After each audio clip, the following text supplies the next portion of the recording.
تو یہ جو آیت ہے ان اللہ و ملائکتہ یصلون علی النبی، جو آیت نازل ہوئی وہ شعبان کے مہینے میں نازل ہوئی۔ یہ شعبان کا مہینہ ہے، آج شعبان کی 5 تاریخ ہے، یہ شعبان کا مہینہ۔ تو شعبان کے مہینے میں جو آیت نازل ہوئی ہے، کیوں نازل ہوئی ہے؟ وہ اس لیے کہ اللہ تبارک و تعالیٰ چاہتے ہیں کہ شعبان کے مہینے میں تم حضور صلی اللہ علیہ وسلم پر درود بھیجو، کیونکہ حضور نے کیا فرمایا؟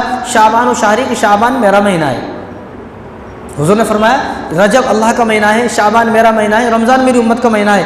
تو جو مہینہ رسول اللہ صلی اللہ علیہ وسلم کا ہے، شعبان کا مہینہ حضور صلی اللہ علیہ وسلم کا، حضور نے فرمایا شعبان و شہری، شعبان میرا مہینہ ہے۔ اور اسی مہینے میں اللہ تبارک و تعالیٰ نے اس آیت کو نازل فرمایا ان اللہ و ملائکتہ یصلون علی النبی۔ وہ اس لیے کیونکہ اللہ تبارک و تعالیٰ بھی چاہتے ہیں کہ اس مہینے میں زیادہ سے زیادہ مسلمان درود بھیجیں، درود پڑھیں، رسول اللہ صلی اللہ علیہ وسلم کے لیے درود پڑھ کر بھیجیں۔ یہ اللہ تبارک و تعالیٰ کی پسند ہے۔ اس لیے اللہ تبارک و تعالیٰ نے جس مہینے کو حضور نے فرمایا میرا مہینہ ہے، اسی مہینے میں اللہ تبارک و تعالیٰ نے اس آیت کو نازل فرمایا۔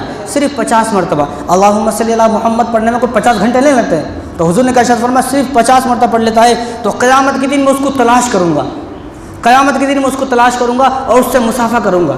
اب آپ یہ سوچیں کہ حضور صلی اللہ علیہ وسلم جس آدمی سے مسافہ کریں گے، حضور جس کو تلاش کریں گے، وہاں تو لوگ حضور کو تلاش کریں گے، اور یہ وہ آدمی ہے جو روزانہ صرف 50 مرتبہ اللہم صلی علی محمد پڑھ لیتا ہے، تو حضور صلی اللہ علیہ وسلم اس کو تلاش کریں گے اور اس کو تلاش کر کے اس کو مسافہ کریں گے، اور مسافہ کر حضور صلی اللہ علیہ وسلم کو کہاں لے جائیں گے؟ یعنی جس آدمی کو حضور تلاش کریں گے، جس سے مسافہ کریں گے، حضور کو چھوڑیں گے نہیں، بلکہ حضور صلی اللہ علیہ وسلم اس کو اپنے ساتھ جنت میں لے کر جائیں گے۔ جامع رحمۃ اللہ علیہ القول البدی میں روایت ہے، علامہ جامع رحمۃ اللہ علیہ حج کے بعد انہوں نے حج پر گئے، حج کے بعد مدینے جانے لگے۔ جب مدینہ جانے لگے تو مدینہ کے بارڈر میں انٹر ہوئے تو جو مدینہ کا گورنر تھا، جو مدینہ کا جو پی ایم تھا، جو امیر تھا، اس کو خواب میں حضور صلی اللہ علیہ وسلم آئے۔ حضور نے فرمایا کہ علامہ جامع کو مدینہ کے اندر نہ آنے دے جائے، اس کو مدینہ سے باہر، مدینہ سے بھگاؤ اس کو۔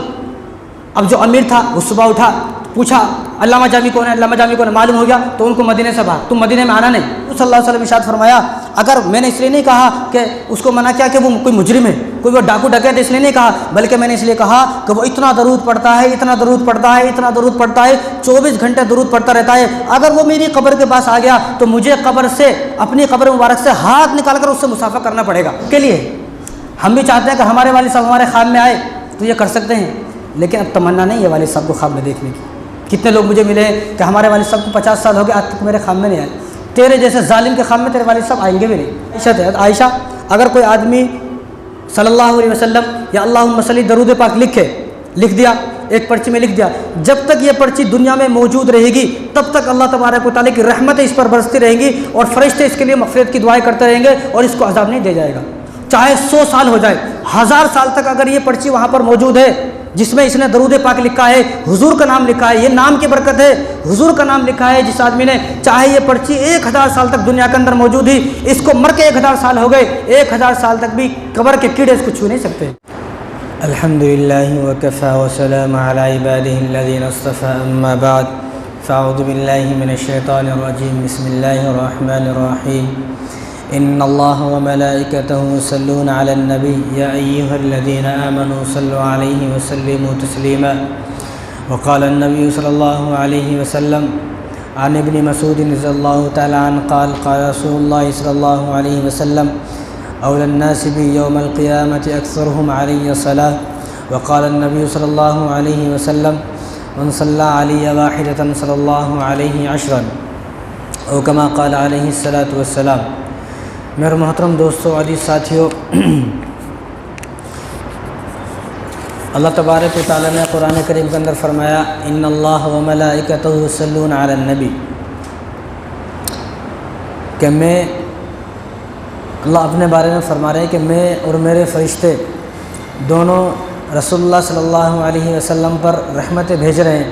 یا ایھا الذین آمنوا، کہ ایمان والو تم بھی اللہ کہ رسول یعنی صلی اللہ علیہ وسلم پر تم بھی درود بھیجو، تم بھی سلام پڑھو۔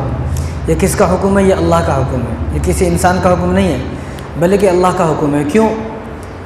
اللہ تبارک و تعالیٰ کیوں رسول اللہ صلی اللہ علیہ وسلم پر رحمت نازل فرما رہے ہیں، اور فرشتوں کو کیوں حکم دیا گیا، اور ہمیں انسانوں کو کیوں حکم دیا گیا کہ تم بھی رسول اللہ صلی اللہ علیہ وسلم پر درود بھیجو، تم بھی سلام بھیجو؟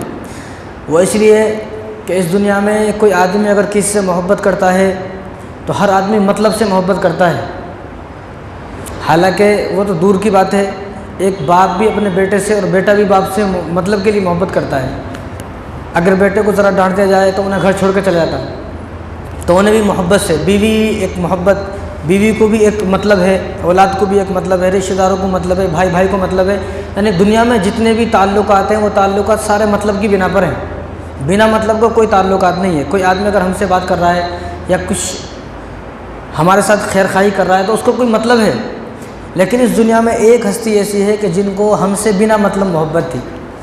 وہ کون ہے؟ وہ میرے اور آپ کے نبی رسول اللہ صلی اللہ علیہ وسلم، جن کو پوری دنیا سے اور پوری دنیا کے مسلمانوں سے، چاہے وہ مسلمان ہو یا نہ ہو، ان سارے لوگوں سے اللہ تعالی رسول اللہ صلی اللہ علیہ وسلم کو جو محبت ہے وہ بغیر مطلب کے محبت ہے۔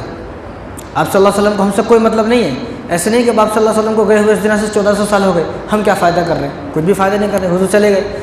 تو لیکن حضور صلی اللہ علیہ وسلم کو بنا مطلب محبت، دنیا میں ایک شخصیت، ایک ہستی ایسی ہے کہ جس کو اپنی امت سے بغیر مطلب کے محبت ہے، تو ہمارا کچھ حق بنتا ہے۔ کیوں؟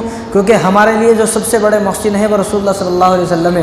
اگر حضور صلی اللہ علیہ وسلم اس دنیا میں نہ آتے تو ہمیں کیسے پتہ چلتا کہ اللہ کو راضی کیسے کرنا ہے، کیسے ہم ادب سیکھتے، کیسے ہم تمیز سیکھتے، کیسے ہم اچھائی سیکھتے، اچھائی کیا ہے، برائی کیا ہے، حلال کیا ہے، حرام کیا ہے، جائز کیا ہے، ناجائز کیا ہے، یعنی ہم کون سا ایسا کام کریں کہ جس کام کے کرنے سے ہم جہنم سے بچ جائیں، کون سا ایسا کام کریں کہ ہم جس کام کو کرنے سے جنت میں چلے جائیں۔ یہ سارے جو ہمیں معلوم ہوئے ہیں وہ سارے کے سارے کام رسول اللہ صلی اللہ علیہ وسلم سے معلوم ہوئے کہ آپ صلی اللہ علیہ وسلم نے ہمیں بتایا کہ اللہ راضی کیسے ہوں گے، جنت کیسے ملے گی، تم جہنم سے کیسے بچو گے، جنت تک تم کیسے پہنچو گے، صراط مستقیم پر تم کس طرح چلو گے، وہ ساری چیزیں رسول اللہ صلی اللہ علیہ وسلم نے بتائی ہے۔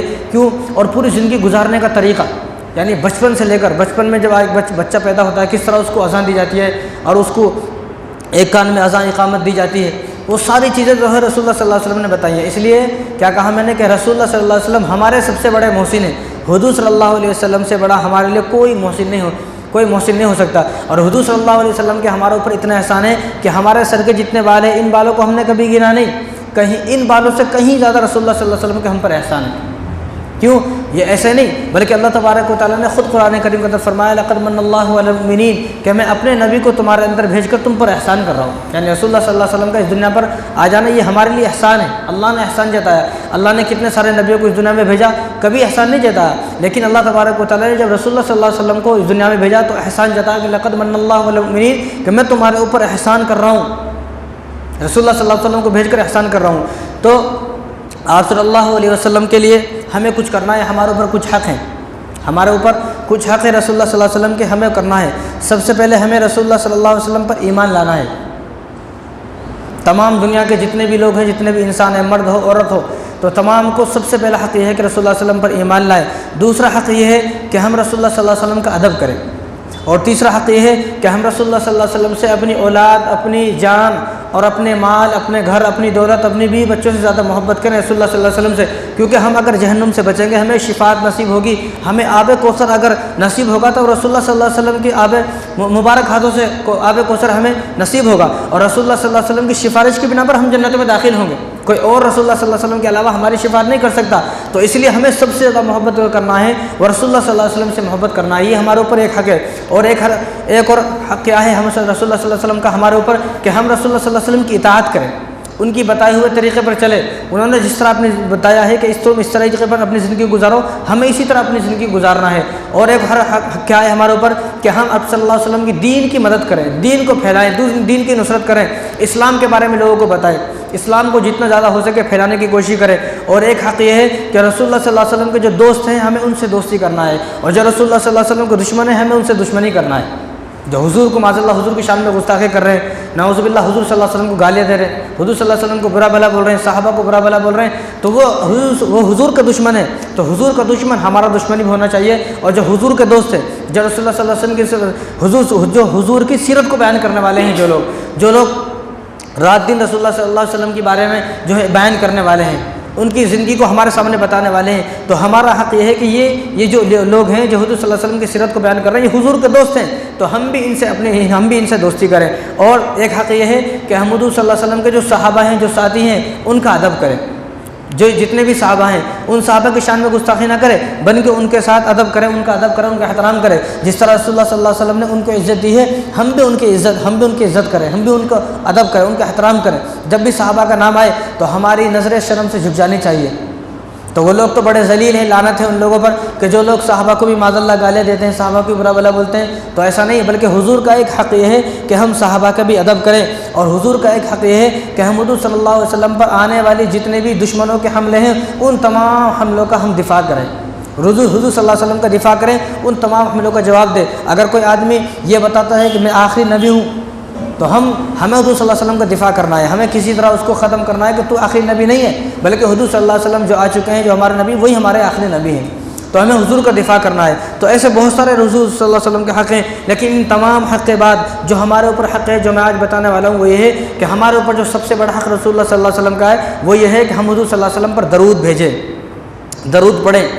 کیوں ہمیں درود پڑھنا ہے؟ کیونکہ اللہ تبارک و تعالیٰ قرآن کریم کے اندر ارشاد فرمایا ان اللہ و ملائکتہ یصلون علی النبی، کہ اللہ تبارک و تعالیٰ کو ضرورت نہیں ہے، اور ہم خوش نصیب ہیں کہ جو عمل اللہ تبارک و تعالیٰ کر رہے ہیں، جو عمل فرشتے کر رہے ہیں، وہی عمل اللہ تبارک و تعالیٰ نے ہمیں بتایا ہے۔ اگر حضور صلی اللہ علیہ وسلم پر جو اللہ تبارک و تعالیٰ درود اور رحمت نازل فرما رہے ہیں ہمیں نہ بتاتے تو پھر کیا ہوتا؟ لیکن اللہ تبارک و تعالیٰ نے ہمیں یہ عمل بتایا ہے کہ جو عمل میں کر رہا ہوں، میرے فرشتے جو عمل کر رہے ہیں، یا ایھا الذین آمنوا صلوا علیہ وسلموا تسلیما، کہ ایمان والے تم بھی اپنے نبی پر درود بھیجو، اپنے نبی پر سلام بھیجو، اپنے نبی کے لیے درود پڑھ کر بھیجو۔ تو یہ ہمارے اوپر حق ہے، تمام مسلمانوں کو اوپر یہ حق ہے کہ وہ اپنے نبی پر درود بھیجے۔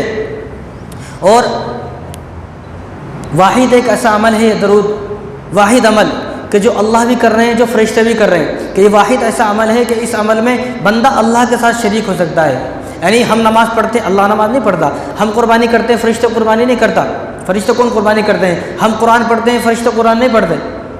ہم جو کام کرتے ہیں، جتنے بھی دنیا کے اندر کام ہے، نہ وہ فرشتے کرتے ہیں نہ وہ اللہ کرتے ہیں۔ تو اللہ اور فرشتے کیا کام کر رہے ہیں؟ وہ حضور صلی اللہ علیہ وسلم پر رحمت نازل فرما رہے ہیں، درود بھیج رہے ہیں۔ تو حضور صلی اللہ علیہ وسلم پر جو درود بھیجا جا رہا ہے وہی درود اللہ تبارک و تعالیٰ نے ہمیں بتایا۔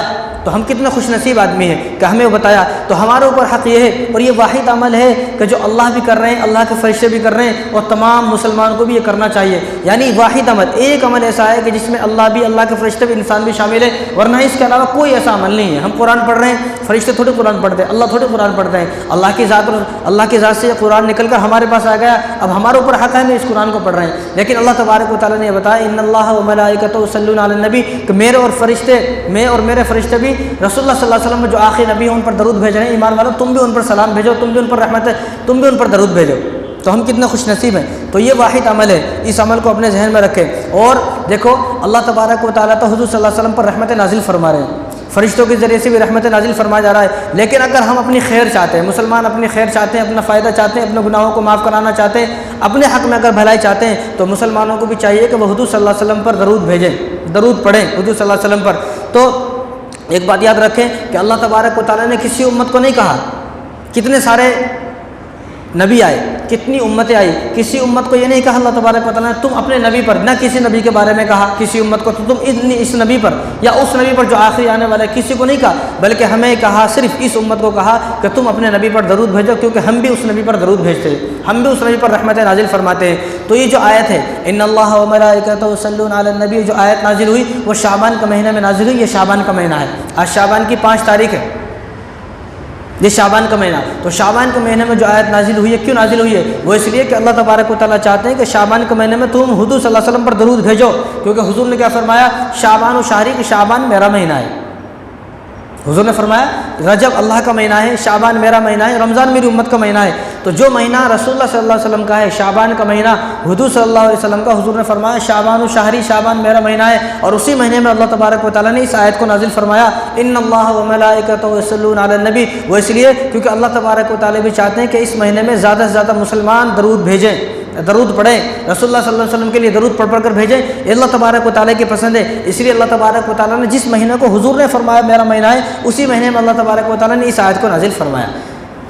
اور یہ واحد عمل ہے جو اللہ کے ہاں قبول ہوتا ہے، اور واحد عمل ہے کہ جس میں اگر ریاکاری ہے پھر بھی قبول ہوگا، کیونکہ یہ رسول اللہ صلی اللہ علیہ وسلم کی تعریف ہے۔ اگر کوئی آدمی اللہم صلی علی محمد پڑھتا ہے تو یہ حضور کی تعریف ہے۔ ہم نماز پڑھتے ہیں، ہو سکتا ہے ہمارے منہ پر مار دی جائے، رد کر دی جائے، قرآن پڑھتے ہیں، ہو سکتا ہے قبول نہ ہو، قربانی کرتے ہیں، ہو سکتا ہے قبول نہ ہو، لیکن درود ایک ایسا عمل ہے کہ اس کو اللہ تبارک و تعالیٰ 100% قبول فرماتے ہیں۔ اس کے قبول نہ ہونے کی کوئی کوئی وجہ ہی نہیں ہے، یہ قبول ایسا ہو ہی نہیں سکتا یہ قبول نہ ہو، اس کو اللہ تعالیٰ رد فرما دے۔ کیوں؟ کیونکہ جس نبی کی تعریف اللہ تبارک و تعالیٰ خود فرما رہے ہیں، اس نبی کی تعریف ہم کریں گے تو اللہ تعالیٰ رد کیسے فرما سکتے ہیں؟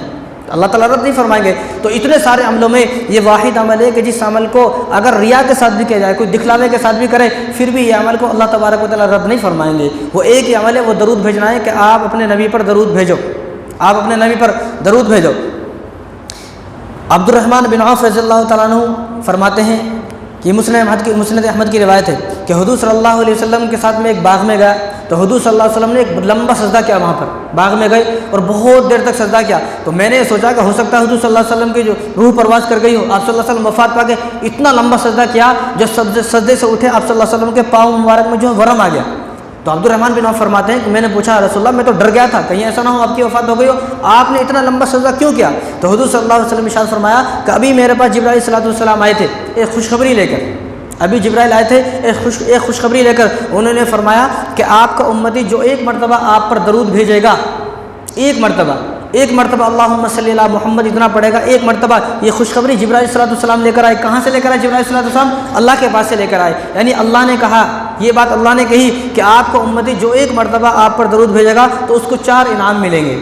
کتنے انعام؟ اس کو 4 انعام ملیں گے کہ اللہ تبارک و تعالیٰ ایک مرتبہ درود پڑھنے کی برکت سے اس پر 10 رحمتیں نازل فرمائیں گے، اس کو 10 نیکی ملیں گی اور 10 گناہ اس کے ختم کر دیے جائیں گے، مٹا دیے جائیں گے، 10 گناہ معاف کر دیے جائیں گے اور اس کے 10 درجے بلند کر دیے جائیں گے ایک مرتبہ اللہم صلی علی محمد کہنے پر۔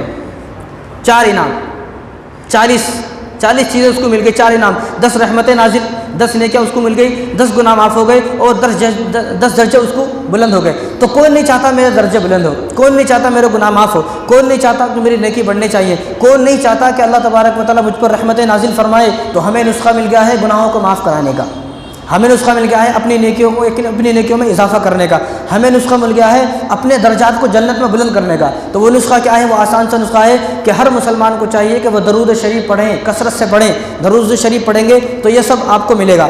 تو ایک اور حدیث میں آپ نسائی شریف کی روایت ہے، حضرت علی رضی اللہ تعالیٰ فرماتے ہیں کہ قال البخیل من ذکرت عنده فلم یصلی علیہ، کہ بخیل ہونے کے لیے یہ کافی ہے کہ جس کے سامنے رسول اللہ صلی اللہ علیہ وسلم کا نام لیا جائے اور وہ حضور صلی اللہ علیہ وسلم پر درود نہ بھیجے، یہ دنیا کا سب سے بڑا بخیل آدمی ہے، کنجوس آدمی ہے۔ اس سے بڑا بخیل، اس سے بڑا کنجوس دنیا میں آدمی نہیں ہے کہ جس کے سامنے اپنے نبی کا نام آئے اور وہ درود نہ بھیجے، وہ صلی اللہ علیہ وسلم بھی نہ پڑھ سکے۔ اب ہم یہاں پر آئے جمعہ بیان ہوتے ہیں، آئے جمعہ باتیں بتاتے ہیں، بار بار ہر مرتبہ ہر 1 منٹ میں حضور کا نام آتا ہے، ہر 1 منٹ میں حضور کا نام آتا ہے۔ کوئی بیان ایسا نہیں ہے کہ جس میں حضور کا نام نہ ہو، ہر بیان میں حضور کا نام آتا ہے، لیکن کبھی بھی ہمیں یہ توفیق نہیں ہوتی کہ ہم اپنی زبان کو ذرا سے ہلا لیں۔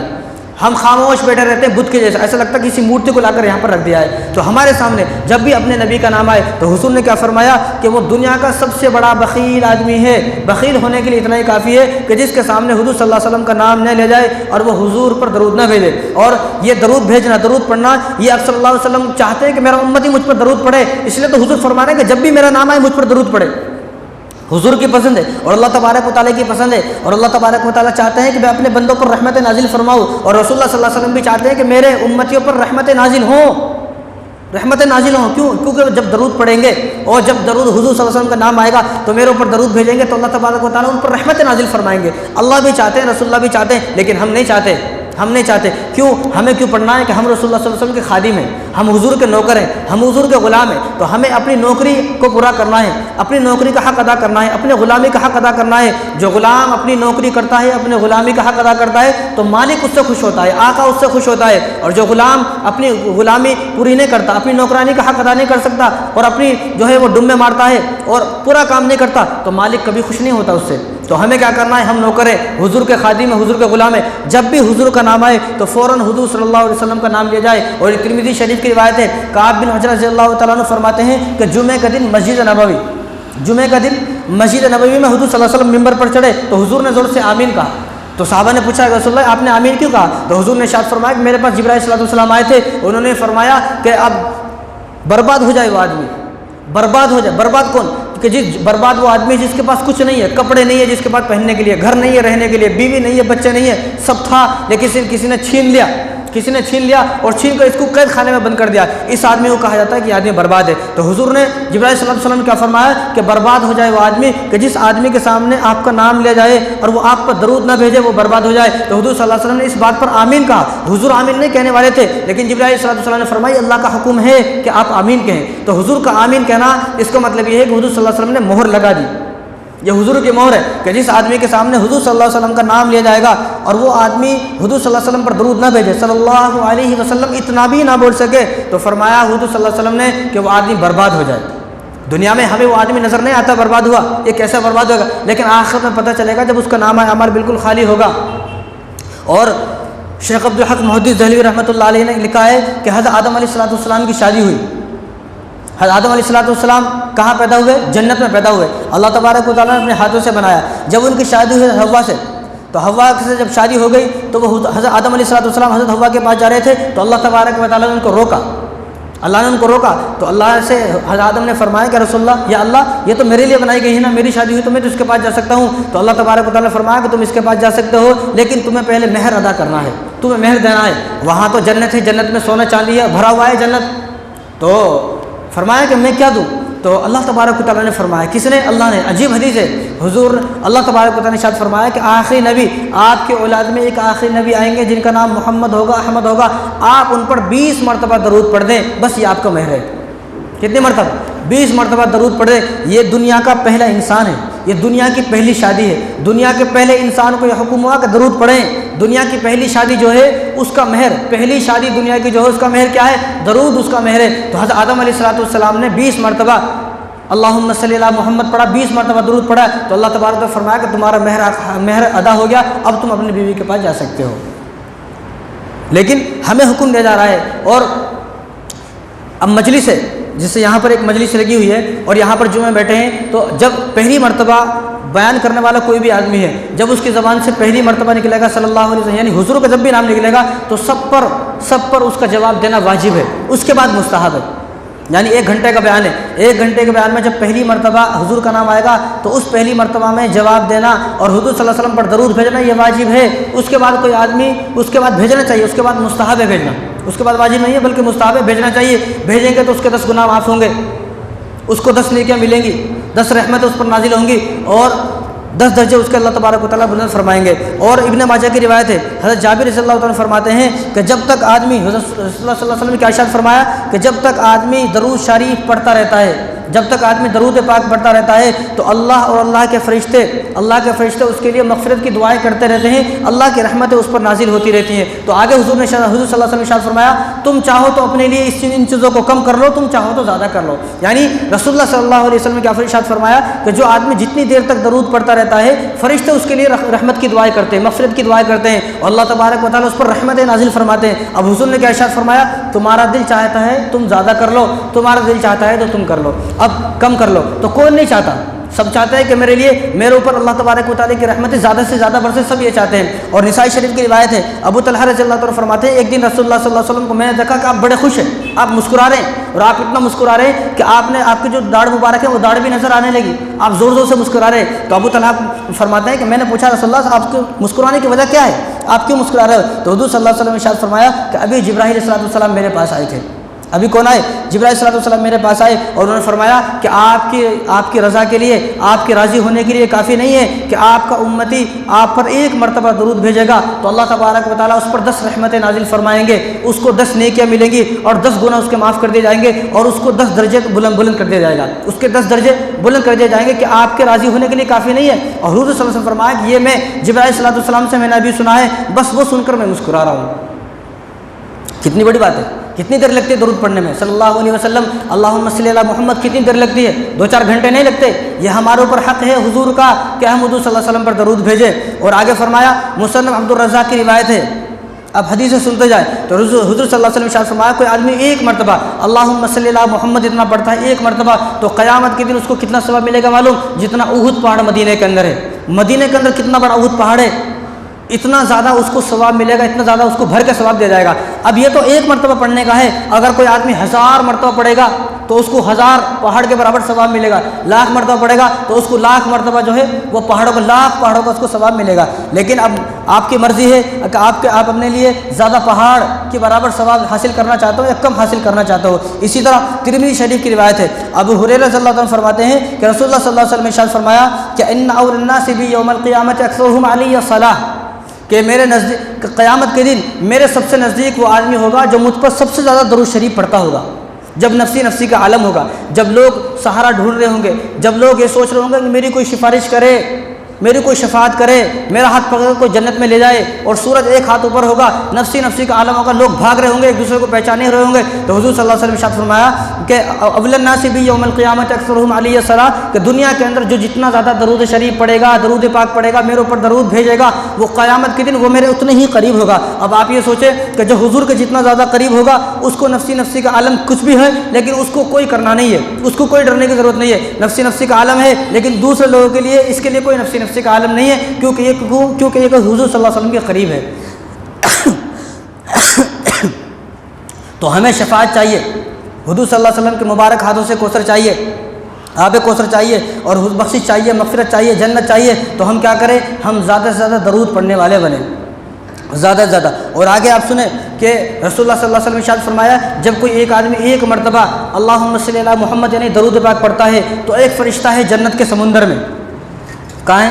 جنت کا سمندر ہے، یہ جنت کے سمندر میں ایک فرشتہ ہے، جب ایک آدمی ایک مرتبہ درود پاک پڑھتا ہے تو فرشتہ اس سمندر میں جاتا ہے، ڈبکی لگاتا ہے، ڈبکی لگانے کے بعد سمندر میں غوطہ لگانے کے بعد اپنے پروں کو جھاڑتا ہے، اور حضور صلی اللہ علیہ وسلم ارشاد فرمایا اس کے پر اتنے بڑے ہیں کہ ایک پر مشرق میں ہے، ایک پر مغرب میں ہے، اتنا بڑا فرشتہ ہے۔ تو جب یہ فرشتہ سمندر کے جنت کے سمندر میں جا کر ڈبکی لگاتا ہے اور وہاں سے نکل کر اپنے پروں کو جھاڑتا ہے تو حضور نے ارشاد فرمایا اس کے پروں سے اللہ تبارک و تعالیٰ ہر ایک قطرے سے، جو قطرے نکل رہے ہیں اس کے پر سے، ان ہر ایک قطرے پر اللہ تبارک و تعالیٰ ایک فرشتہ پیدا فرماتے ہیں۔ وہ فرشتہ اس آدمی کے لیے، جو یہ آدمی جس نے درود پاک پڑھا ہے، اس آدمی کے لیے مغفرت کی دعائیں کرتا رہتا ہے، فرشتہ اس کے لیے مغفرت کی دعا کر رہا ہے، فرشتہ۔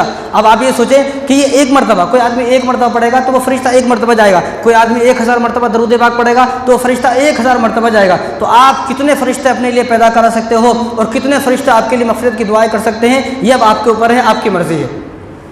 اور ترمذی شریف کی روایت ہے حضور صلی اللہ علیہ وسلم کے پاس حضرت ابی بن کعب آئے، ابی بن کعب وہ ہیں جو ہمیشہ قرآن پڑھتے تھے، اتنا قرآن پڑھتے تھے کہ حضور صلی اللہ علیہ وسلم کے پاس جب کوئی صحابی نئے مسلمان ہوتے تھے، جب کوئی صحابی آتے تھے وہ یہ فرماتے تھے حضور صلی اللہ علیہ وسلم ہم کس سے قرآن سیکھیں، تو حضور صلی اللہ علیہ وسلم اس صحابی کو ابی بن کعب کے پاس بھیجتے تھے کہ آپ ابی بن کعب کے پاس جائیں، ابی بن کعب کے پاس جائیں، ان سے قرآن سیکھیں۔ اور ابی بن کعب وہ ہیں کہ اللہ نے ان کو سلام بھیجا، اللہ نے، تو ابی بن کعب نے پوچھا کہ اللہ نے مجھے سلام کیوں بھیجا حضور؟ تو حضور صلی اللہ علیہ وسلم ارشاد فرمایا کہ تم قرآن پڑھتے ہو، تم قرآن اتنا زیادہ پڑھتے ہو کہ قرآن پڑھنے کی وجہ سے اللہ نے ان کو سلام بھیجا ہے۔ تو ابی بن کعب نے حضور صلی اللہ علیہ وسلم سے پوچھا کہ رسول اللہ میں تو دن بھر قرآن پڑھتا رہتا ہوں، آپ کو معلوم ہے، تو آپ یہ بتائیں میں درود کتنا پڑھوں؟ قرآن پڑھتا رہتا ہوں، درود کتنا پڑھوں؟ تو حضور صلی اللہ علیہ وسلم ارشاد فرمایا کہ تمہاری مرضی ہے، تم جتنا زیادہ پڑھو تمہاری مرضی ہے۔ تو انہوں نے فرمایا کہ دن کا ایک حصہ درود پڑھوں، دن کے 4 حصے کر کے ایک حصہ درود پڑھوں۔ تو حضور نے صلی اللہ علیہ وسلم ارشاد فرمایا کہ فَإِن زِدْتَ فَهُوَ خَيْرٌ لَكَ، اگر تو اس سے زیادہ کرے گا تو اور بہتر ہوگا۔ تو حضور نے فرمایا کہ ٹھیک ہے پھر 2 حصے درود کر لوں، 24 گھنٹے میں سے 12 گھنٹے درود پڑھ لوں اور 12 گھنٹے دوسرا کام کر لوں۔ تو حضور صلی اللہ علیہ وسلم ارشاد فرمایا فَإِن زِدْتَ فَهُوَ خَيْرٌ لَكَ، اگر تو اس سے زیادہ کرے گا تیرے لیے اور فائدہ ہے۔ تو انہوں نے فرمایا حضور صلی اللہ علیہ وسلم سے، ابی بن کعب نے فرمایا رسول اللہ اگر میں 3 حصے کر لوں کہ 3 حصے درود ہی پڑھتا رہوں، تو حضور صلی اللہ علیہ وسلم ارشاد فرمایا فَإِن زِدْتَ فَهُوَ خَيْرٌ لَكَ، اگر تو اس سے زیادہ کرے گا تیرے لیے اور فائدہ ہے۔ تو حضور صلی اللہ علیہ وسلم نے جب یہ فرمایا تو ابی بن کعب نے فرمایا کہ رسول اللہ اگر میں ہر وقت درود پاک پڑھتا رہوں، اگر میں ہر وقت درود پڑھتا رہوں، تو حضور صلی اللہ علیہ وسلم نے ارشاد فرمایا اگر تو ایسا کرے گا تو تیرے سارے غم ختم ہو جائیں گے، تیرے سارے رنج ختم ہو جائیں گے، تیری ساری تکلیفیں ختم ہو جائیں گی، تیری ساری بیماریاں ختم ہو جائیں گی، اور اللہ تبارک و تعالیٰ تیرے سارے گناہوں کو معاف فرما کر تجھے گناہوں سے پاک و صاف فرما کر قیامت کے دن جنت میں بغیر حساب و کتاب کے داخل فرما دیں گے۔ یہ ترمذی کی روایت ہے، یہ حضور کی زبان ہے۔ تو ہمیں نسخہ مل گیا گناہوں کو معاف کرانے کا، ہمیں نسخہ مل گیا بغیر حساب کتاب جنت میں داخل ہونے کا، اور ہمیں نسخہ مل گیا۔ آج کون پریشان نہیں ہے؟ ہر آدمی پریشان ہے، کوئی قرض میں ڈوبا ہوا ہے، کوئی رنج میں ہے، کوئی تکلیف میں ہے، اتنی گھریلو پرابلم ہے، تو جس کی گھریلو پرابلم ہے وہ اس حدیث کو سنے اور اس پر عمل کرنے کی کوشش کرے۔ حضور نے ارشاد فرمایا اگر تم 24 گھنٹے یہی پڑھتے رہو گے درود پاک، تو تمہارے سارے غم ختم، ساری پریشانی ختم، سارے رنج ختم، ساری تکلیف ختم، اور ساری جو تمہارے گناہ ہیں ان کو معاف کر دیا جائے گا، اور تم بغیر حساب کتاب کے جنت میں داخل کر دیا جائے گا جو آدمی 24 گھنٹے درود پاک پڑھے گا۔ اب مرضی ہے، ہمیں نسخہ تو مل گیا ہے، ہمیں نسخہ مل گیا ہے۔ نسخہ کسی انسان نے نہیں دیا ہے، کسی لیڈر نے نہیں دیا ہے، کسی ایم پی نے، کسی سی ایم نے نہیں دیا ہے، بلکہ یہ اس انسان نے وظیفہ دیا ہے، نسخہ دیا ہے کہ جس انسان کے بدولت اللہ تبارک و تعالیٰ نے اس پوری کائنات کو بنایا ہے۔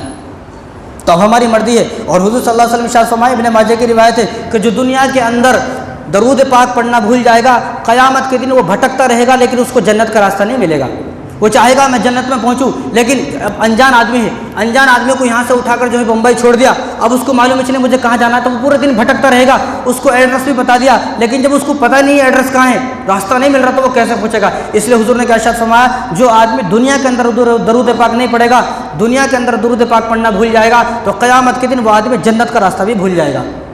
اور مشکات شریف کی روایت ہے، حضور صلی اللہ علیہ وسلم ارشاد فرمایا کہ جبرائیل علیہ السلام نے مجھے خوشخبری دی ہے، یہ خوشخبری دی ہے کہ اللہ تبارک و تعالیٰ فرما رہے ہیں کہ جو آدمی آپ پر درود بھیجے گا، درود پڑھے گا، تو میں اس پر رحمتیں بھیجوں گا اور سلامتی نازل فرماؤں گا، میں اس پر رحمتیں نازل فرماؤں گا، سلامتی نازل فرماؤں گا، اور اس کے درجے بلند کروں گا، گناہوں کو معاف کروں گا، اس کی نیکی کو بڑھا دوں گا، اور میری مرضی اس کو حاصل ہو جائے گی۔ تو کون نہیں چاہتا یہ سب چیزیں؟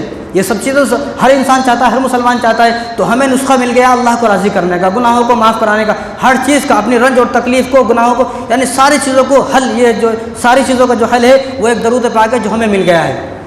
تو ہم ان چیزوں کو کرنے کی کوشش کریں۔ اور حلیۃ الاولیاء میں یہ دیکھیں عجیب حدیث ہے، جب میں نے یہ حدیث سنی تو میں بھی پڑھ کے جو ہے میرے بھی کان کھڑے ہو گئے، میں بھی حیران ہو گیا۔ حلیۃ الاولیاء میں امام اصبہانی نے روایت کیا ہے کعب ابن حبار سے، انہوں نے فرمایا کہ رسول اللہ صلی اللہ علیہ وسلم ارشاد فرمایا کہ موسیٰ علیہ السلام نے اللہ نے کہا، اللہ نے کس سے کہا؟ موسیٰ علیہ السلام سے اللہ نے کہا کیا تم یہ چاہتے ہو قیامت کے دن جب نفسی کا عالم ہوگا تو تمہیں پیاس نہ لگے؟ تو موسیٰ علیہ السلام سے فرمایا کہ رسول اللہ میں تو یہ چاہتا ہوں کہ جب نفسی کا عالم ہوگا مجھے پیاس نہ لگے۔ تو حضور اللہ تبارک و تعالیٰ نے موسیٰ علیہ السلام کو حکم فرمایا جو آخری نبی آئیں گے ان کا نام محمد ہوگا، احمد ہوگا، تم ان پر درود پڑھو، ان پر درود پڑھنے کی وجہ سے قیامت کے دن جب نفسی کا عالم ہوگا تو تمہیں پیاس نہیں لگے گی۔ کس کو کہا جا رہا ہے؟ نبی کو کہا جا رہا ہے۔ کس کو؟ نبی کو کہا جا رہا ہے، موسیٰ علیہ السلام کو، وہ نبی جو اللہ سے باتیں کرتے ہیں، جو اللہ سے، کلام اللہ جن کو کہا گیا ہے، کلیم اللہ جن کو کہا گیا ہے، جو اللہ سے بات کرنے والے، ان سے نبی کو کہا جا رہا ہے۔ یعنی نبی کو جو چیزیں نبی کو کہی جا رہی ہے وہ چیزیں، وہی بات ہمیں ایک امتی کو کہی جا رہی ہے۔ آپ یہ سوچیں کتنی بڑی بات ہوگی، کتنی فضائل ہوں گے، درود شریف کی کتنی فضیلت ہوگی کہ ایک نبی کو کہا جا رہا ہے کہ اگر تم نفسی کے عالم میں قیامت کے دن حشر کا میدان ہوگا تو اس وقت میں اگر آپ کو پیاس نہ لگے تو آپ محمد رسول اللہ صلی اللہ علیہ وسلم جو حضور صلی اللہ علیہ وسلم ان پر درود پاک پڑھے، تو ان پر درود پاک پڑھنے کی وجہ سے آپ جب نفسی کا عالم ہوگا تو آپ کو پیاس نہیں لگے گی۔ تو ہم بھی اگر پڑھیں گے تو ہمیں بھی نفسی کے عالم میں اور حشر کے میدان میں پیاس نہیں لگے گی۔ اسی طرح طبرانی شریف کی روایت ہے، ابو درداء رضی اللہ تعالیٰ عنہ ارشاد فرماتے ہیں کہ حضور نے ارشاد فرمایا جو آدمی صبح کو 10 مرتبہ پڑھنے میں کوئی 4-5 گھنٹے نہیں لگتے، 10 مرتبہ پڑھنے میں 1 منٹ لگتی ہے، آدھی منٹ لگتی ہے، اللہم صلی علی محمد، بس اتنا پڑھنا ہے آپ کو۔ تو حضور نے کیا ارشاد فرمایا جو آدمی صبح کو 10 مرتبہ اور شام کو 10 مرتبہ درود پاک پڑھ لیتا ہے تو قیامت کے دن میری شفاعت اس کو مل گئی۔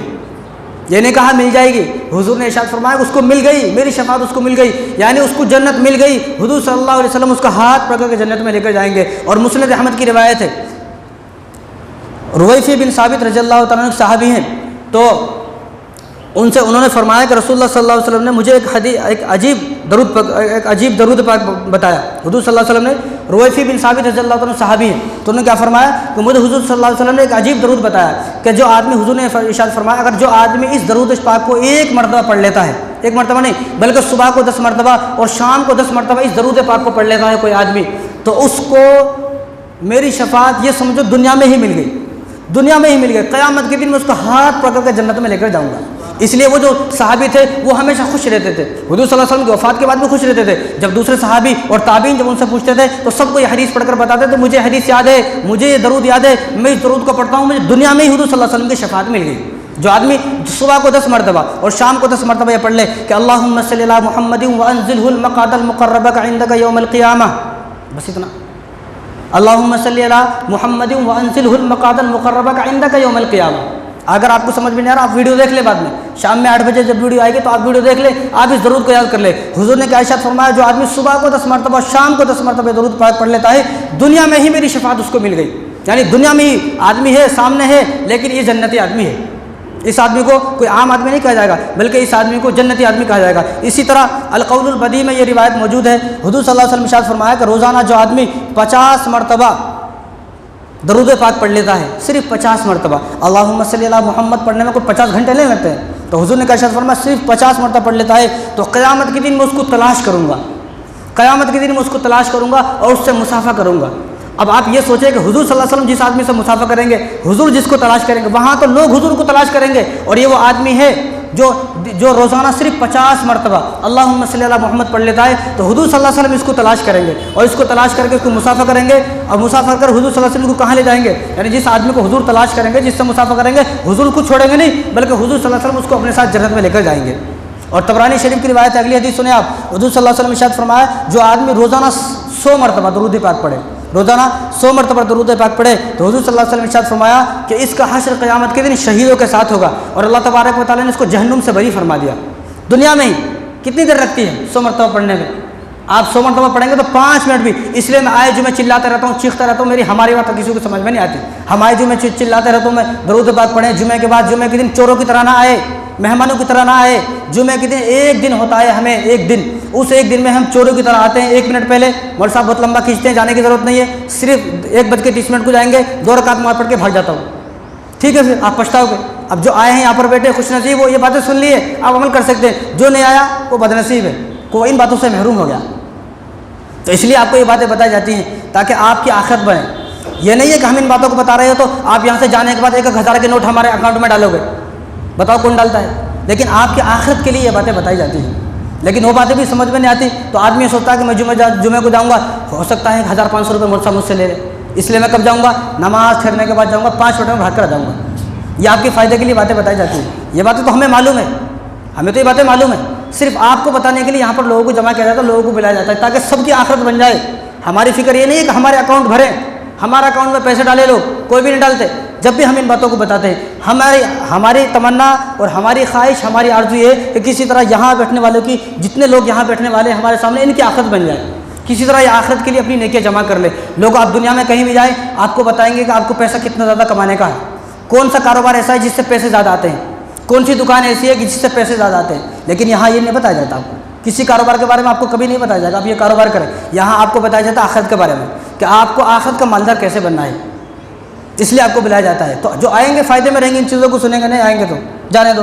تو حضور صلی اللہ علیہ وسلم آگے فرمایا، اگلی حدیث سنیں، اور قول البدی کی حدیث ہے، تو حضور صلی اللہ علیہ وسلم نے ارشاد فرمایا جو آدمی ہر دن روزانہ 100 مرتبہ درود پاک پڑھتا ہے، 100 مرتبہ، تو اللہ تبارک و تعالیٰ اس کی 100 حاجتوں کو پورا فرماتے ہیں، 100 حاجتوں کو پورا فرماتے ہیں۔ اور حضور نے ارشاد فرمایا ان 100 حاجتوں میں 30 ضرورتیں دنیا کی ہیں، 30 حاجتیں دنیا کی ہیں، 70 ضرورتیں آخرت کی ہیں۔ صحابہ نے پوچھا رسول اللہ ایسا کیوں، دنیا میں کم آخرت میں زیادہ کیوں؟ تو حضور صلی اللہ علیہ وسلم نے ارشاد فرمایا میری ضرورت تمہیں آخرت میں زیادہ پڑے گی کیونکہ تمہارے گناہ زیادہ ہیں، آدمی گناہ گار زیادہ ہے۔ یہاں تو ایک بنڈی چلانے والے کی بھی زندگی کٹ رہی ہے، ایک فارچونر میں بیٹھنے والے کی بھی زندگی کٹ رہی ہے، یہاں تو کٹ جائے گی۔ تو حضور صلی اللہ علیہ وسلم نے ارشاد فرمایا کہ میری ضرورت تمہیں آخرت میں زیادہ پڑے گی کیونکہ تمہارے گناہ زیادہ ہیں، تو وہاں کے لیے زیادہ ہے، دنیا کے لیے کم ہے۔ تو روزانہ جو آدمی 100 مرتبہ درود پاک پڑھے گا تو اس کی 100 ضرورتیں پوری ہوں گی، 30 دنیا کی ضرورتیں، 70 آخرت کی ضرورتیں پوری ہوں گی۔ اور اسی طرح حضور صلی اللہ علیہ وسلم نے ارشاد فرمایا، القول البدی کی روایت ہے، یہ تو عجیب حدیث ہے، عجیب حدیث ہے، آپ سنو گے تو ایسا مزہ آئے گا سننے میں۔ حضور نے ارشاد فرمایا جو آدمی ہر دن 1000 مرتبہ، ہر دن 1000 مرتبہ درود پاک پڑھتا ہے ہر دن، تو وہ جب تک مرے گا نہیں، جب تک جنت میں اپنا گھر نہیں دیکھ لے گا، اس کو موت نہیں آئے گی۔ صحابہ کیوں میدان میں کود جاتے تھے؟ ان کو پتا تھا کہ ہم ہر دن جو ہے 1000 مرتبہ درود پاک پڑھتے ہیں، تو ابھی ہمیں جنت میں اپنا گھر دکھا نہیں ہے، جب تک دکھے گا نہیں ہم مریں گے نہیں۔ تو حضور نے کیا ارشاد فرمایا کہ جو آدمی ہر دن 1000 مرتبہ درود پاک پڑھتا ہے، جب تک اس کو موت نہیں آئے گی، جب تک وہ جنت میں اپنا گھر نہیں دیکھ لے گا۔ اور باتیں بہت ہیں، اتنا وقت رہتا نہیں ہے، آگے سنیں آپ۔ شیخ شبلی رحمۃ اللہ علیہ بہت بڑے بزرگ ہیں، تو ان کا ایک پڑوسی تھا، پڑوس میں ایک آدمی رہتا تھا، تو ان کا انتقال ہو گیا۔ کس کا انتقال ہو گیا؟ پڑوسی کا انتقال ہو گیا، بہت ٹھنڈا ہے، پڑوسی کا انتقال ہو گیا۔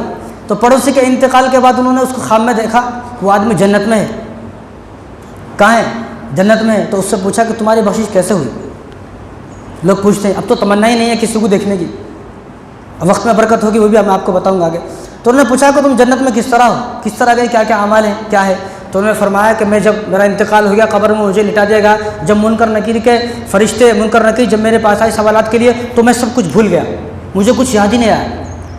تو میں حیران ہو گیا، فرشتوں سے میں نے پوچھا میں تو ساری زندگی نماز پڑھتا تھا، قرآن پڑھتا تھا، میں تو نیک آدمی تھا، یہ میرے ساتھ کیا ہوا؟ کیا میری اسلام پر موت نہیں آئی؟ کیا کلمے پر میری موت نہیں آئی؟ یہ کیا ہوا؟ میں سب کچھ بھول گیا۔ تو فرشتوں نے فرمایا کہ بھائی تیری موت اسلام پر ہی آئی، ایمان پر ہی تیری موت آئی، لیکن تجھے یاد نہیں آ رہا، ہم کیا کرنا؟ جس کو یہاں سوال یاد نہیں آتے، جس کو ہمارے سوالوں کے جواب یہاں پر یاد نہیں آتے، ہمارے لیے ایک حکم ہے کہ اس پر کوڑا برسایا جائے، جہنم کا کوڑا۔ تو انہوں نے فرمایا جب میرے کچھ بھی یاد نہیں آیا، شیخ شبلی رحمۃ اللہ کا فرما رہے جب میرے کچھ بھی یاد نہیں آیا تو وہ فرشتے چلے گئے اور جہنم سے کوڑا لے کر آئے، اور جہنم میں سے جب انہوں نے میرے اوپر کوڑا مارنا شروع کیا، مجھے کوڑا مارنا میں فوراً ایک آدمی آیا، اتنا خوبصورت آدمی کہ میں نے دنیا میں کبھی اتنا خوبصورت آدمی نہیں دیکھا، اور جب وہ میری قبر میں آیا تو میری قبر خوشبو سے مہک گئی، میری خوشبو کے اندر نور پھیل گیا۔ تو انہوں نے اس فرشتے کو روکا کہ تم یہاں پر جاؤ، تم یہاں سے چلے جاؤ، تمہیں کیا پوچھنا ہے تم مجھ سے پوچھو۔ فرشتوں نے جب اس آدمی کو دیکھا وہ فرشتے اس کو دیکھتے چلے گئے، پوچھا بھی نہیں، فرشتے اس کو دیکھتے چلے گئے۔ اب میں نے اس آدمی سے پوچھا، جو پڑوسی نے فرمایا کہ میں نے اس آدمی سے پوچھا اللہ کے بندے تو کون ہے؟ تو آخر تو ہے کون؟ میرے اوپر تو میں تو سب کچھ بھول گیا تھا، عذاب ہونے والا تھا، اور تو نے مجھے عذاب سے نجات دلا، تو کون ہے؟ تو اس آدمی نے فرمایا کہ جب تیرے اوپر یہ فرشتہ آیا، مارنے والا فرشتہ آیا، تو اللہ تبارک و تعالیٰ نے مجھے تیری مدد کے لیے انسانی شکل میں بھیجا ہے، اللہ نے مجھے بھیجا ہے۔ تو میں نے پوچھا آخر تو ہے کون؟ اللہ نے تجھے کیوں بھیجا ہے؟ تو انہوں نے فرمایا فرشتوں نے کہ جب تجھے مارنے کے لیے فرشتوں نے جہنم کا کوڑا ابارا تو اللہ تعالیٰ نے فرمایا کہ جو میرا امتی میرے نبی پر درود بھیجتا تھا اس امتی کو مارا جائے، اس امتی کو عذاب دیا جائے، اس امتی پر فرشتے ظلم کرے، میں نہیں دیکھ سکتا، تم جلدی سے جاؤ اس کی حفاظت کرو۔ پھر فرمایا سب باتیں ٹھیک ہے لیکن تو آخر ہے کون؟ تو اس نے فرمایا کہ میں وہی درود شریف ہوں جس کو تو دنیا میں پڑھتا تھا۔ کون ہے؟ میں وہی درود ہوں جس کو دنیا میں پڑھتا تھا، تو تو مجھے پڑھتا تھا، پڑھنے کی برکت سے اللہ نے مجھے انسانی شکل میں تجھے بچانے کے لیے بھیجا ہے۔ اسی طرح ابو الفضل رحمۃ اللہ علیہ، امام ابو الفضل بہت بڑے محدث تھے، تو وہ ایک جگہ پر درس دیتے تھے بغداد کے اندر، تو ایک آدمی خراسان سے ان کے پاس آیا، خراسان سے، تو انہوں نے فرمایا کہ آپ ابو الفضل ہو؟ کہا ہاں میں ابو الفضل ہوں۔ تو فرمایا کہ مبارک ہو، آپ کو حضور نے سلام کہا ہے۔ کہا آپ کو حضور سلام کو، تم کہاں کے ہو؟ کہا خراسان کا ہوں۔ کہ تم یہ معاملہ کیا ہے؟ تو فرمایا کہ میں حج پر گیا تھا، ابھی کہاں گیا تھا؟ میں حج کرنے گیا تھا، تو میں جب حج سے فارغ ہو گیا، جب میں مدینہ منورہ گیا تو میں مدینہ کی مسجد نبوی میں سو گیا، تو جب میں سو گیا تو حضور صلی اللہ علیہ وسلم میرے خواب میں آئے، حضور صلی اللہ علیہ وسلم خواب میں آ کر کہا کہ امام ابو فضل کو بولو کہ میرے پاس آئے، اس کو بولو میرے پاس آئے اور اس کو سلام بولو، اس کو سلام بولو۔ تو میں تو جانتا نہیں تھا، اس آدمی نے کہا کہ میں تو جانتا نہیں امام ابو الفضل کون ہے۔ میں نے حضور سے پوچھا وہ کہاں رہتا ہے، تو حضور نے بتایا وہ وہاں رہتا ہے، اس کو جا کر میرا سلام بولو اور اس کو بولو میرے پاس آؤ۔ تو میری آنکھ کھل گئی، لیکن مجھے یہ پوچھنا تھا حضور سے کہ ایسا کون سی وجہ ہے۔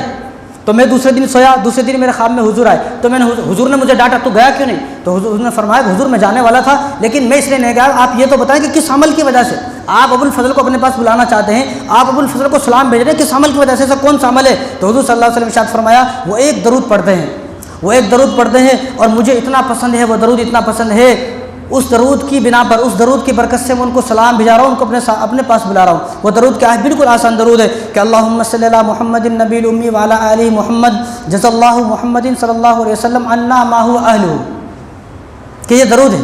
آپ غور سے سنیں گے، ابھی آپ کو بڑا لگ رہا ہے، جب آپ یاد کریں گے تو یاد ہو جائے گا۔ تو فرمایا حضور نے یہ وہ درود ہے جس درود پاک کو وہ کثرت سے پڑھتا ہے، اس درود کی برکت سے میں ابو الفضل کو سلام بھی بھیج رہا ہوں اور اس کو بولو میرے پاس آئے گا۔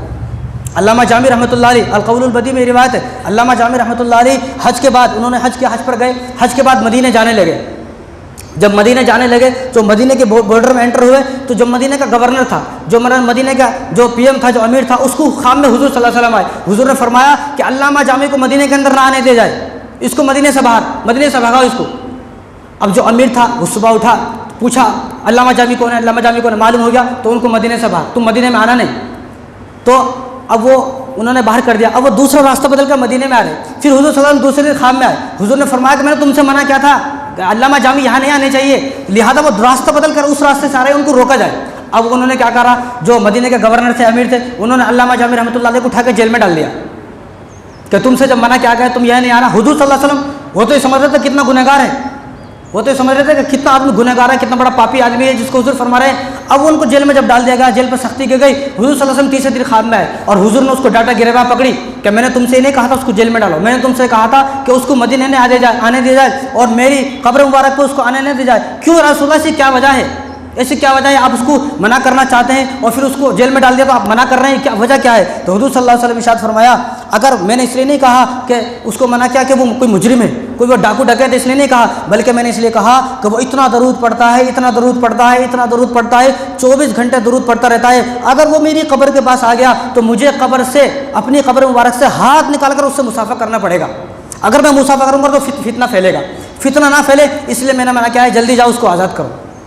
کیا کرتے تھے وہ؟ گانے نہیں گاتے تھے, فلمیں نہیں دیکھتے تھے, وہ لڑکیوں کے پیچھے نہیں گھومتے تھے. کیا فرمایا حضور نے کہ وہ اتنا درود پڑھتا ہے, اگر وہ میرے پاس آ گئے, یہاں آ گئے میری قبر پر, وہ تو مجھ سے رہا نہیں جائے گا, مجھے ان کے لیے ہاتھ نکال کر ان سے مصافحہ کرنا پڑے گا. جس طرح سید احمد کبیر کفائی رحمۃ اللہ ایک بہت بڑے بزرگ ہے, وہ بھی درود پاک پڑھتے تھے. جب حضور کے پاس گئے تو حضور صلی اللہ علیہ وسلم نے اپنے قبر مبارک میں سے ہاتھ نکال کر ان سے مصافحہ کیا.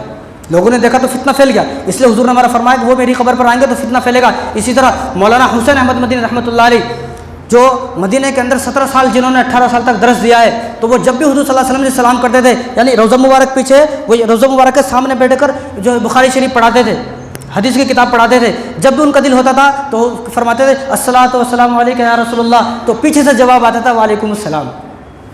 مولانا حسین احمد مدنی وہ ہے. تو حضور نے کیا ارشاد فرمایا, اگر وہ میری قبر پر آئے تو فتنہ پھیلے گا, فتنہ نہ پھیلے اس وجہ سے میں نے ان کو منع کیا, وہ کوئی مجرم نہیں ہے, ان کو آزاد کیا جائے. اسی طرح حضرت علی رضی اللہ تعالیٰ نے ارشاد فرمایا کہ جو آدمی درود پاک پڑھتا ہے تو اللہ اس سے راضی ہوتے ہیں, اللہ اس سے خوش ہوتے ہیں, دعائیں قبول ہوتی ہے, صدقے کا ثواب ملتا ہے. اور حضور نے تو یہاں تک ارشاد فرمایا, کوئی آدمی غریب ہے, مسکین ہے, یتیم ہے, فقیر ہے, اس کے پاس پیسے نہیں ہیں غریبوں کو دینے کے لیے, تو اس کو چاہیے کہ وہ درود پاک پڑھے. جب وہ درود پاک پڑھے گا تو قیامت کے دن اس کے نامہ اعمال میں صدقے کا ثواب لکھا جائے گا, خیرات کا ثواب لکھا جائے گا. اسی طرح عبد الرحمن بن سمرہ رضی اللہ تعالیٰ فرماتے ہیں کہ فجر کی نماز کے بعد ایک دن حضور صلی اللہ علیہ وسلم نے فجر کی نماز پڑھائی, اور فجر کی نماز کے بعد حضور صلی اللہ علیہ وسلم گھوم کے ہماری طرف بیٹھ گئے. ہم نے حضور سے پوچھا, حضور نے, ہماری عادت یہ تھی کہ حضور صلی اللہ علیہ وسلم یہ فرماتے تھے جس نے جو بھی رات میں خواب دیکھا ہو فجر کی نماز میں مجھے بتائے, تو ہم خواب بتاتے تھے. ایک دن حضور نے خواب دیکھا تو حضور نے ہمیں فجر کی نماز میں بتایا کہ سب صحابہ جمع ہو جاؤ کہ میں نے ایک رات ایک خواب دیکھا ہے, میں تمہیں خواب بتاتا ہوں. کون خواب بتا رہے؟ حضور خواب بتا رہے. تو حضور نے فرمایا کہ میں نے خواب یہ دیکھا کہ رات میں نے خواب دیکھا کہ میرا ایک امتی پل صراط پر سے گزر رہا ہے, پل صراط پر جیسے گزر رہا ہے تو وہ نیچے گرنے لگا, اس کے قدم ڈگمگانے لگے. پھر فوراً ایک چیز آئی, ایک نور آیا, ایک روشنی آئی, اس روشنی نے, اس نور نے اس کے قدم کو جگڑا, اس کے قدم کو مضبوط کیا, اور وہ جو ہے وہ میرا امتی پل صراط سے پار ہو گیا. تو حضور نے ارشاد فرمایا, آپ کو پتہ ہے وہ کون تھا جس نے اس کے قدموں کو مضبوط کیا اور جس نے ان کو جو ہے چلنے میں آسانی کی, پل صراط کا راستہ پار کرایا, کون ہے؟ تو صحابہ نے پوچھا تو حضور صلی اللہ علیہ وسلم ارشاد فرمایا وہ درود شریف تھا. دنیا میں جو درود شریف پڑھتا تھا وہ درود شریف کہاں کام آیا؟ پل صراط کے راستے پر کام آیا. اگر آپ بھی یہ چاہتے ہیں تو آپ عمل کریں, نہیں چاہتے تو کوئی بات نہیں. اور امام ابو سفیان رحمۃ اللہ علیہ, امام ابو سفیان ثوری رحمۃ اللہ علیہ, انہوں نے فرمایا, القول البدی میں روایت موجود ہے, تو انہوں نے فرمایا کہ میں حج پر گیا, جب میں حج پر گیا تو میں نے ایک آدمی کو دیکھا وہ ہر قدم پر درود پاک پڑھتا ہے, جب دیکھے جب درود پاک, جب دیکھے درود پاک. میں نے ان سے کہا اللہ کے بندے, طواف کی کوئی دعا ہے, صفا مروے کی کوئی دعا ہے, سعی کی کوئی دعا ہے, مینا مزدلفہ کی کنکری مارنے کی دعائیں ہیں, تو ان دعاؤں کو چھوڑ کر درود پاک پڑھتا رہتا ہے؟ اللہ تعالیٰ بھلا کرے, تو ہے کون درود پاک کیوں پڑھتا ہے؟ کسی نے کہا, انہوں نے کہا کہ آپ مجھے نہ روکے, میں درود پاک ہی پڑھوں گا, آپ چاہے کچھ ہی کر لیں. تو میں نے اس کو پکڑ لیا, کوئی تو وجہ ہے, کوئی تو وجہ ہے کہ ہمیشہ درود پاک پڑھتا ہے. تو اس نے کہا کہ ہم جب بغداد سے چلے تھے تو ہم 2 آدمی تھے, ایک میرے والد صاحب تھے, ایک میں تھا, ہم دونوں حج کرنے چلے تھے, لیکن راستے میں کیا ہوا, میرے والد صاحب کا انتقال ہو گیا. راستے میں جب میرے والد صاحب کا انتقال ہو گیا تو میرے والد صاحب کے انتقال کے بعد چہرہ بالکل کالا ہو گیا, سیاہ ہو گیا بالکل. تو میں ڈر گیا, یا اللہ یہ کیا ہو گیا, میرے والد صاحب کا چہرہ بالکل کالا سیاہ ہو گیا, یہ کیا ہو گیا. تو میں ڈر کی وجہ سے خوف اور حراست میں رہا, اور مجھے اسی طرح نیند آ گئی. جب مجھے نیند آ گئی تو میں نے خواب میں دیکھا کہ ایک نورانی چہرے والے میرے خواب میں آ گئے, نورانی چہرے والے. تو جب میرے خواب میں آ گئے تو انہوں نے میرے آنکھوں کے سامنے میرے والد صاحب کے چہرے پر ہاتھ پھیرا اور فرمایا کہ تیرے والد صاحب کا چہرہ کالا ہو گیا تھا نا, جا اب تیرے والد صاحب کا چہرہ چمکدار ہو گیا, روشن ہو گیا ہے, اور میں نے اللہ تبارک و تعالیٰ سے اس کی مغفرت کے لیے دعا کر دی, اس کی مغفرت بھی ہو گئی ہے. تو میں نے پوچھا آپ ہیں کون, اتنے روشن چہرے والے, چمکدار چہرے والے آپ ہیں کون؟ تو حضور صلی اللہ علیہ وسلم ارشاد فرمایا کہ میں تمہارا نبی ہوں, میں تمہارا نبی محمد ہوں. تو انہوں نے پوچھا خواب میں آخر یا رسول اللہ کس وجہ سے؟ تو حضور صلی اللہ علیہ وسلم ارشاد فرمایا تیرا والد صاحب تھا تو گناہ کرتا تھا، لیکن اس کا ایک عمل بڑا مضبوط تھا۔ کیا عمل تھا؟ وہ یہ تھا کہ وہ درود پاک روزانہ رات میں جب سوتا تھا، رات کو سونے سے پہلے روزانہ 100 مرتبہ درود پاک پڑھتا تھا۔ اسی درود کی برکت سے میں خواب میں آیا ہوں، میں نے جو ان کا چہرہ سیاہ ہو گیا تھا، کالا ہو گیا تھا، اس چہرے کو روشن بنا دیا، اور میں نے اللہ سے مغفرت کی دعا کی، ان کی مغفرت بھی ہو گئی۔ کس کی وجہ سے؟ درود پاک کی وجہ سے۔ اور یہ کون سا مہینہ ہے؟ شعبان کا مہینہ ہے۔ شعبان کا مہینہ ہے۔ ان اللہ و ملائکتہ یصلون علی النبی جو آیت ہے یہ کب نازل ہوئی؟ یہ شعبان کا مہینے میں نازل ہوئی۔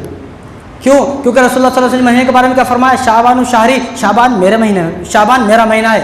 رجب اللہ کا مہینہ ہے، شعبان میرا مہینہ ہے، رمضان میری امت کا مہینہ ہے۔ یعنی معلوم یہ ہوا کہ جس مہینے کے بارے میں رسول اللہ صلی اللہ علیہ وسلم نے فرمایا کہ شعبان میرا مہینہ ہے، اسی مہینے میں اللہ تبارک و تعالیٰ نے اس آیت کو نازل فرمایا۔ تو معلوم ہوا کہ اللہ بھی چاہتے ہیں کہ تم درود پاک پڑھو، اللہ چاہتے ہیں تم درود پاک پڑھو۔ اسی طرح